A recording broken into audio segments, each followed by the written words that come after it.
प्यारे बहनों और भाइयों, मेरा नमस्कार स्वीकार हो। देखिए, हमारा आज का जो विषय होगा, राम मंदिर चोरी और बुगला भगत। इन दोनों का एक ही अर्थ समझ लीजिए आप। जैसे राम मंदिर में जो चोरी का प्रकरण है, वो चोरी कोई अनजाने नहीं है, ये सबको पहले पता थी, शीर्ष लोगों को और छोटे लोगों को भी।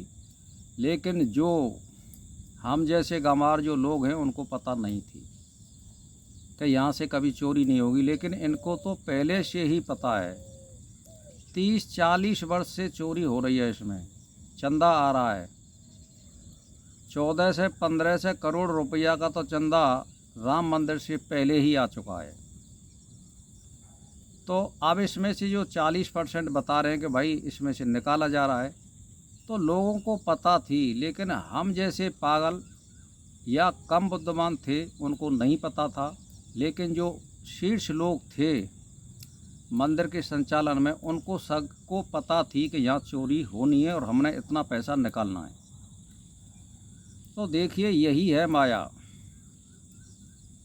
और इसी को बुगला भगत कहते हैं। रोज़ मच्छियों को खाता है। भाई, जिनको ये पता है कि बगुला जो है सफ़ेद होता है और वो मच्छी खाता है, कीड़े मकोड़े खाता है, लेकिन जिन लोगों को ये पता नहीं है कि भाई ये इस तरह का खाना खाता है, तो वो तो ऐसे समझता होगा कि बहुत ही सुंदर पक्षी है और सात्विक वृत्ति का रहने वाला है। तो इसी प्रकार से ये राम मंदिर की चोरी का प्रकरण है।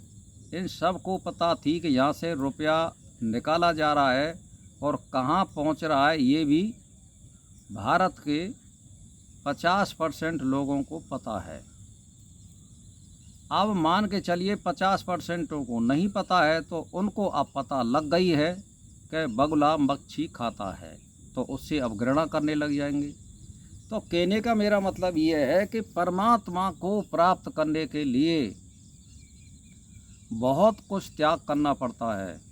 सभी भजन नहीं कर सकते, सभी किसी संस्था का संचालन नहीं कर सकते।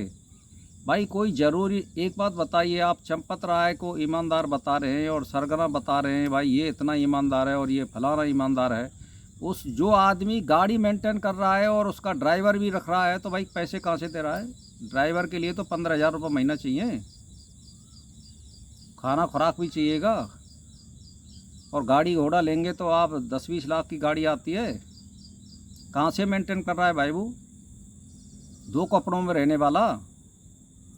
भाई, हम पे तो अपने खाने की पार नहीं पड़ रही है, साग सब्जी की भी पार नहीं पड़ रही है, और बाइक भी संचालन करने में असमर्थ हो रहे हैं। तो भाई वो कहाँ से ला रहा है पैसा?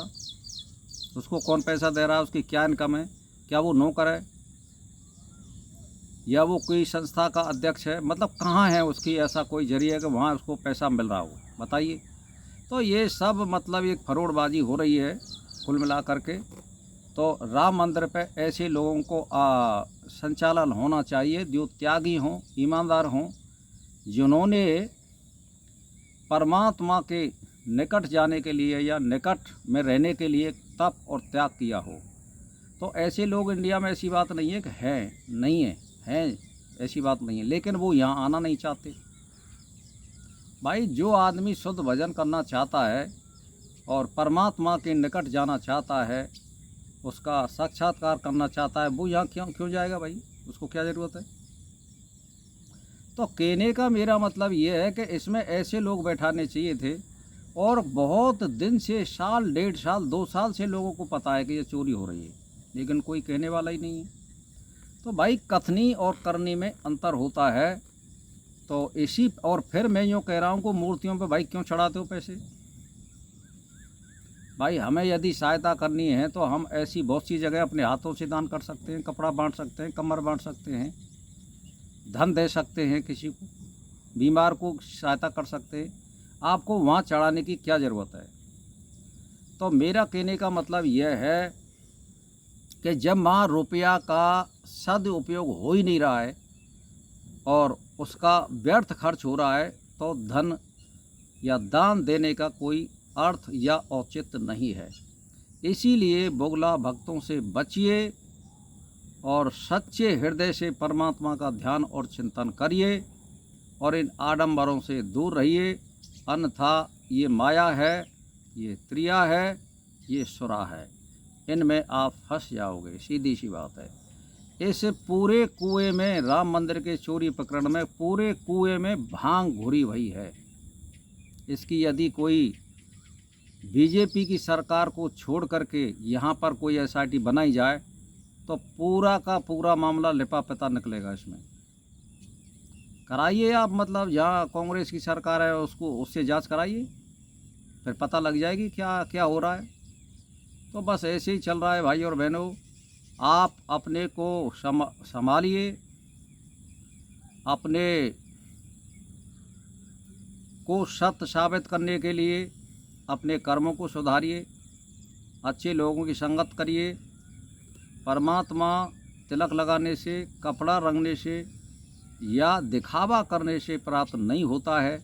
एक ड्राइवर है, वो आपने देखा होगा, वो सर्वे सर्वा बना हुआ है, और जिन लोगों ने मंदिर में अपनी जीवन की आहुति दे दी उनको माँ स्पर्श भी नहीं करने दे रहे हैं ये लोग। बताइए, यानी कहने का मेरा मतलब यह है कि शिकार शेर ने मारी है और उसको गीदड़ खा रहे हैं। आप सोच लीजिए। तो यही है खेल इस संसार का, माया का, त्रिया का और सुरा का। ये कलयुग है, इसमें सत्य फलीभूत नहीं हो रहा है, असत फलीभूत हो रहा है। तो भाई और बहनों, मैं तो जो आपको शिक्षा दे रहा हूँ वो यही दे रहा हूँ। दुनिया से हमें कोई मतलब नहीं है। हम अपने मार्ग पर सही चलें, सही संगत करें और परमात्मा का ध्यान और चिंतन शुद्ध रूप से करें। आपको मैं फिर कल वीडियो बनाऊंगा और बताऊंगा कि आज से 200 वर्ष पहले क्या था और कैसे लोग रहते थे और क्या करते थे। तो कल का वीडियो के लिए आप इंतज़ार करिए। इसी के साथ मेरा नमस्कार स्वीकार हो।